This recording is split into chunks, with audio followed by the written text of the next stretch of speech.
What's going on, everyone? This is Ethan, the Games Adjuster, and today we are talking about the 2 to 5 player game, Las Vegas Royale. So this one is published by Alea. It says it's actually #1 in their game, so maybe Las Vegas was the first game in their line of games. But this is the Royale version, which is Las Vegas Plus. So this is published by Rudiger Dorn, which I do really like his games. One of my favorite games is Istanbul. This is nothing like Istanbul, but same designer, so I was really interested in getting it.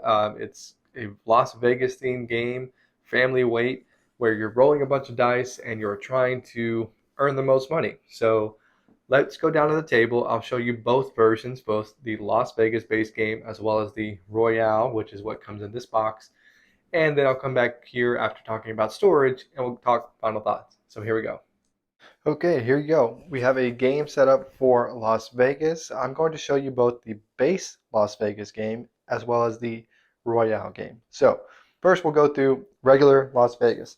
Each player is going to get these dice here. You've got 7 of the small dice with the white pips and then 1 big dice or biggie dice with the black pips. This counts as 2 of the smaller ones.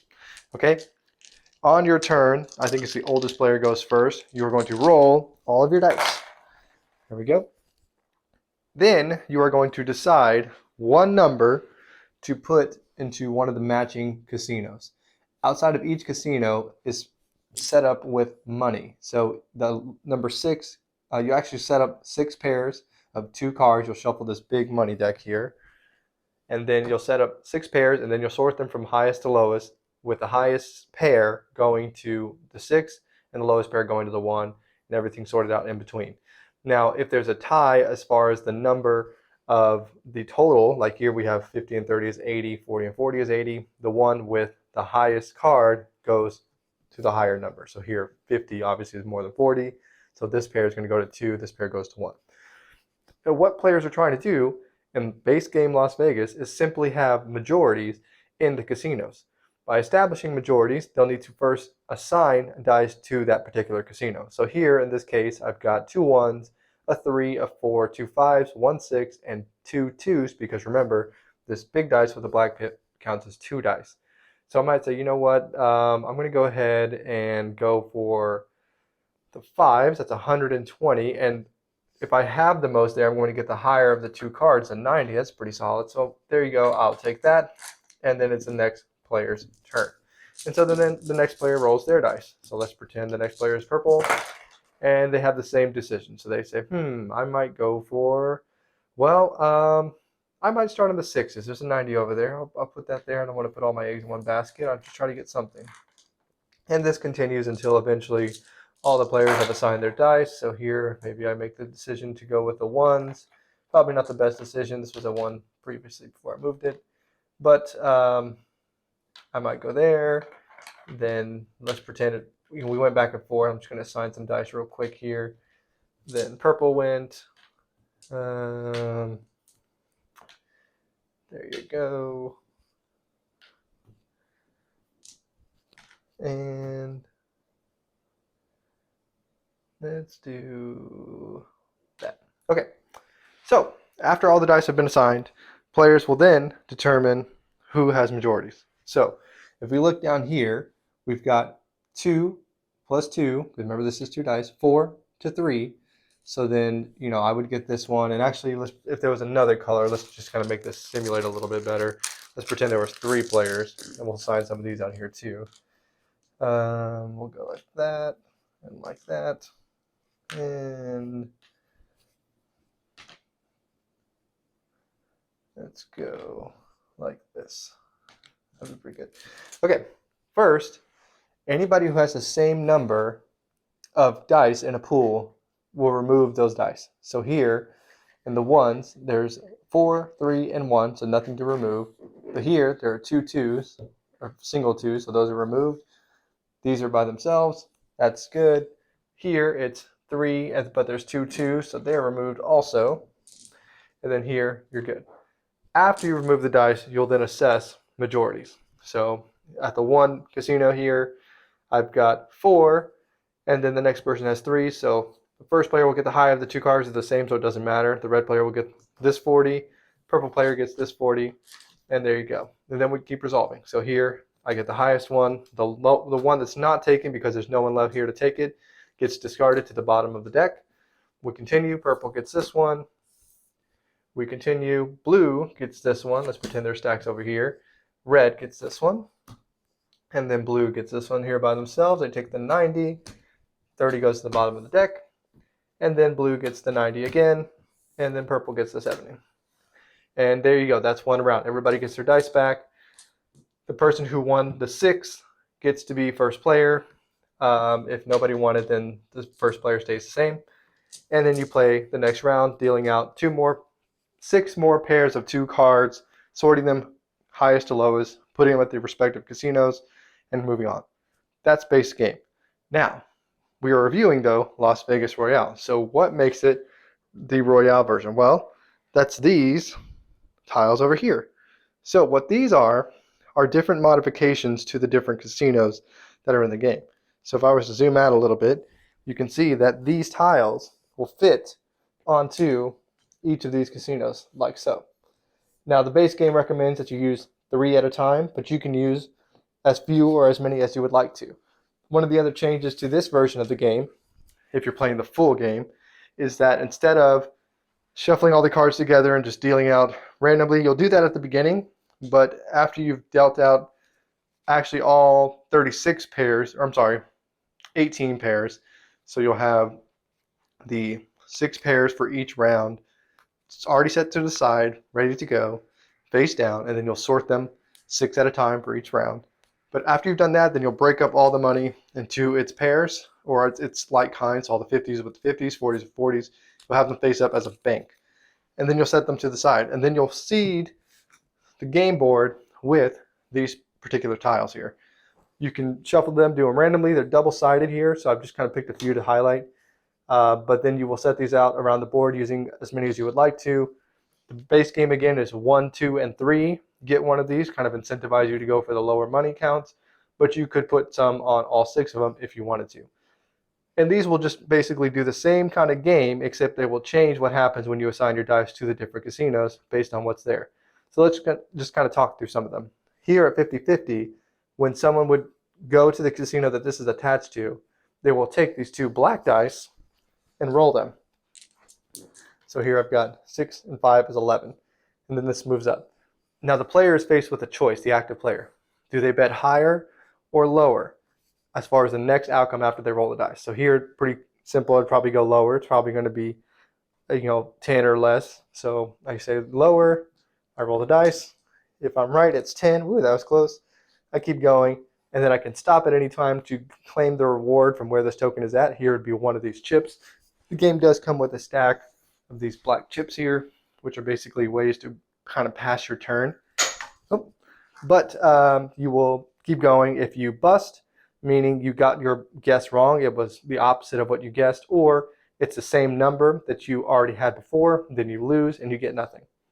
And the rewards get better here, so it's 1 chip or 30 or 40 or 60,000 taken from the bank. Here at no entry, when a player uses the casino that this is located, they can choose to put this no entry token on any of the other casinos and then move this token along the circular track. When it goes to a reward, you'll get that. So here 2 chips, 30,000, or a single chip. And then this means that a player can no longer assign dice there until it moves off of that casino. Here at Nice Dice, when a player goes there, they will take the die either from the available pool that they just rolled, or even the dice that they assigned to that particular location. So let's pretend this was on 2.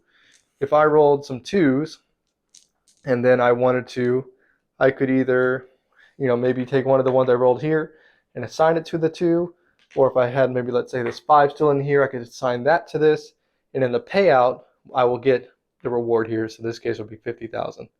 Kind of hard to see there, but that's what it is. Here at High Five, pretty simple. There's nothing you do on a per turn basis, but the first player to assign 5 dice, or even 3 dice and their big dice, these of course would all be the same number, but first player to do that will get this token, and this will cash out for 100,000 during the payout. And there's all kinds of them, so a few more here I'll go over. You can see this jackpot here. Basically, when you go there, you'll roll the black die. If you roll 7s or doubles, so here I rolled a 6. If you roll 7 or doubles, you'll get what's underneath the token. and then it'll reset. If you don't, then the token just goes up. So then the next person who goes there will roll. If they don't get it, or they roll double, so they would cash out right then, they would get 40,000. But it's potentially this could go all the way up to 80, and then when someone rolls doubles, then we get a pretty good little payout there. Last one here, I'll just kind of go over this again, all sorts. I'm not going to go over every single one, but there are these special blank gray dice here with no pips on them. And what this does is when you go to this block it one, you can assign any one of these to a casino, and it serves as basically an imaginary player. So, if I see that maybe someone's going to get a really good payout on the 6, I might throw these 3 blank die over there so that they cancel out and get nothing, or maybe this player, imaginary player, would get the higher number and they get stuck with whatever's the lower number. All right, and again, all kinds of ones. This one you double down, you can flip it over, black box, all kinds of little tokens that come in the game, payday, power play, very cool stuff.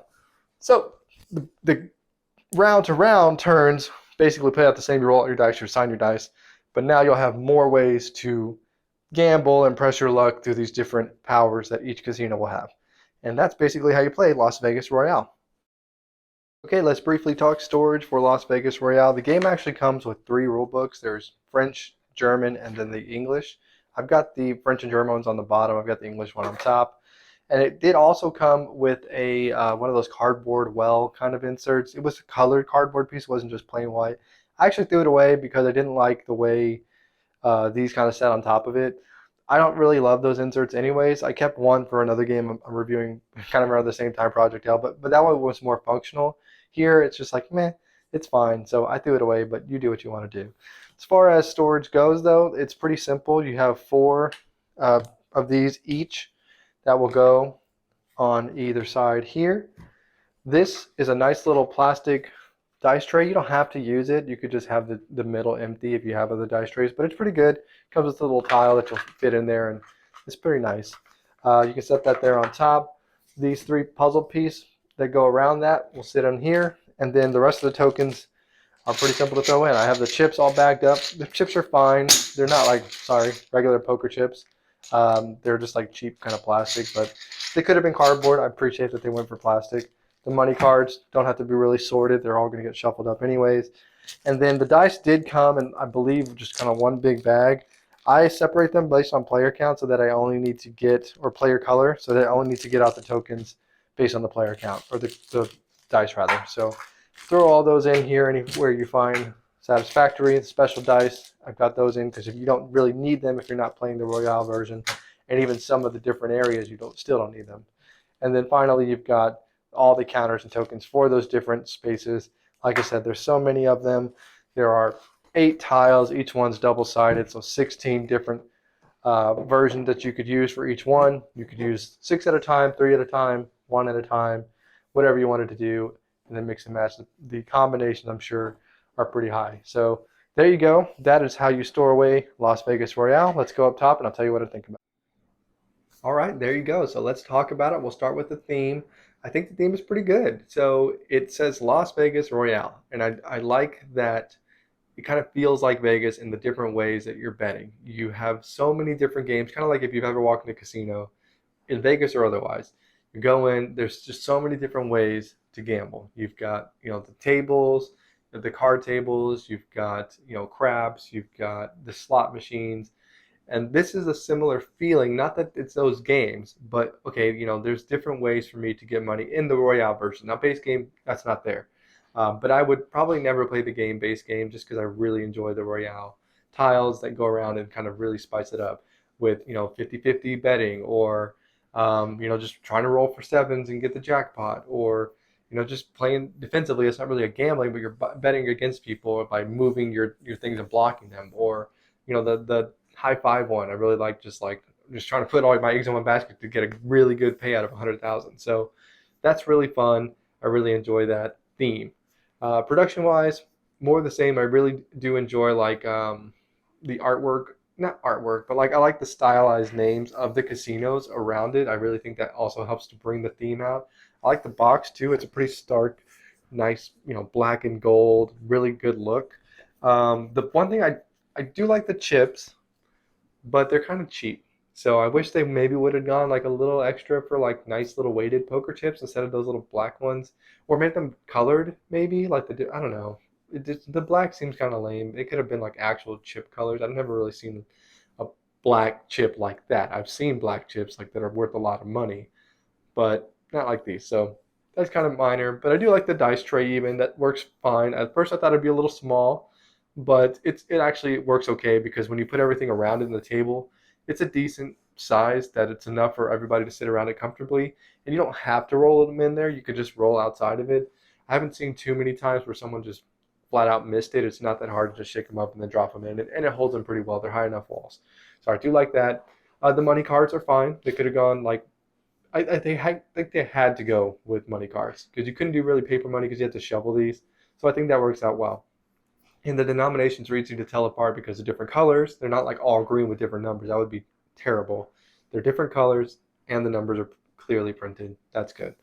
So yeah, I think the production wise it's good. And then even the tiles, I like that the ones around the dice tray, the actual different casinos, puzzled together, fit good. And then the little ones around that, the Royale tiles, I guess, if we were going to call them that, they slide in nicely and make a nice fit. So all of that's really solid, really good production. As far as the rules go, super simple. The rule book does a really good job of explaining most of the different casinos. The one I kind of struggled with a little bit was no entry. I wasn't sure if it's not really clear if you could put it back on that one, if like its original tile to make it so people couldn't go back there, which wouldn't, I guess, make sense, but it would seem almost beneficial to make sure that no one blocks you out of the thing you're going for. So there's maybe a couple of them that you could need to go to the forum, but it's really, other than that, pretty easy, especially if you just want to take and play the base game. And that I think is really cool in this game is that it's the original game plus more if you want it. So you don't have to play with that, but you can. And that kind of takes me to the gameplay and a little bit of variety. So we'll skip around a little bit in this review. Gameplay wise, I really, really, really like it. It's perfect for family. It's like almost like a beer and pretzels game in the sense that not that you can have messy hands and do all that, but it's like you're having a good time, casual. Maybe you've got some adult beverages and you're hanging out. You just want to roll some dice, play a simple game with not a lot of decisions. There are still decisions to be made for sure, like where do I allocate my dice? But it's casual. And you get to roll a bunch of dice a bunch of times, and that's fun because you have the 7 original dice, the 1 extra big dice. That's 8 dice to your first roll for sure. From there, you might only get 3 or 4 more rolls. You might get 5 or 6, maybe if you spend a chip or so to pass. That I think is really cool. Plus, because you can scale it to your group, you can play really easy, super quick filler. You can play a little bit more going on if you have a bunch of gamers around. You can play just a few casinos. You can play all 6 of them having special abilities. The way they mix and match, I really enjoy that. I think it's fantastic for a quick, easy dice kind of area control game. Plus, it's more than just who has the most in each spot and who gets lucky, but it's also the planning of kind of like the tactics there of, okay, well, I'm not going to get this obviously, but I can't let Susie get that, so maybe I'll just go over there just to block her. I'm not getting anything, she's not getting anything, but no one gets it, which is better for me in the long game because I'm winning these other ones. Or, maybe it's okay just to be second, right? Like, hey, I'm going to put these blocks out. They're going to block the second place person so that the first place, no one's going to affect them. They're getting it no matter what. But now I am getting something out of it when normally I wouldn't have had not I, maybe blocked them or sent the imaginary dice to block them, something like that. So I really enjoy all the way the different casinos work together. Into the variety real quick, there's so many different combinations. There's 8 tiles. They're all double-sided.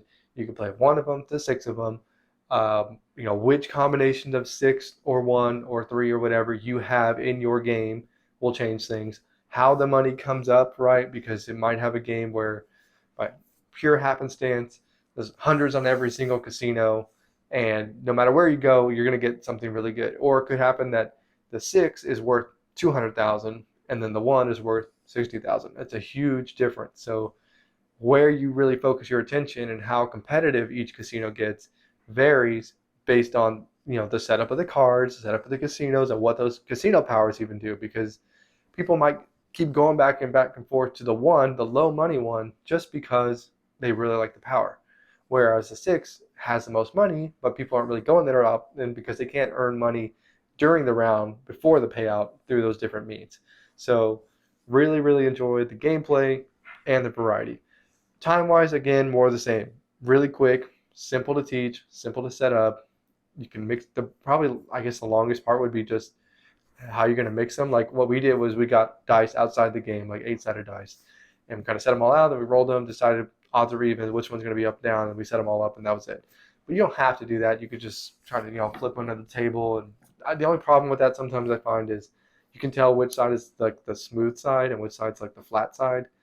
And by nature, I'm always wanting to put like the nice side up, but they both have different things. So you really got to avoid that. So that's kind of why I let the dice randomize as best they can. But anyways, I'm getting off topic.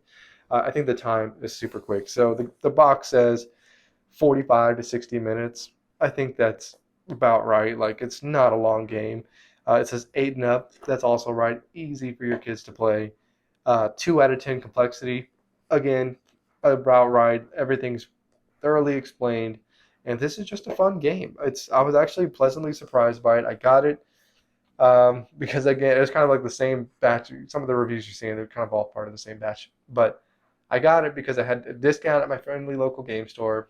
I was kind of feeling the urge to buy something. I have a tradition. I got that from the Family Showdown. If you like that channel, but if you've seen it, go ahead and subscribe. It's a great channel.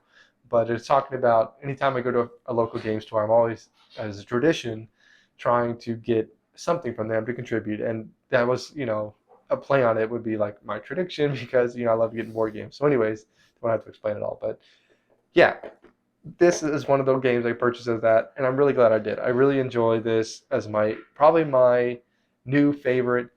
Hey, let's all chuck a bunch of dice and just hang out and kind of be chill about it. This is probably the entry for that. So with all that said, I think I'm going to give it a solid 9 out of 10, honestly. I was kind of waffling between 8 and 9. I think I'm going to give it a 9 just because of how great it serves a variety of situations.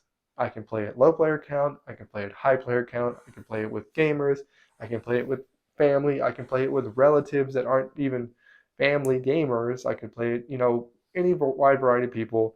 It's got good table presence because of the nice little dice tray, the nice dice, just the variety, all of that combined. I think it's a really solid, dice chucking fun game. So if that is interesting to you, check it out. That's Las Vegas Royale.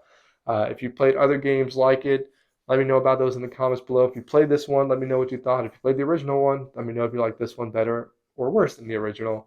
Other Rudiger Dorn games that you think I should check out, let me know about those as well. Be sure to like, comment, and subscribe, and I will catch you on the next one.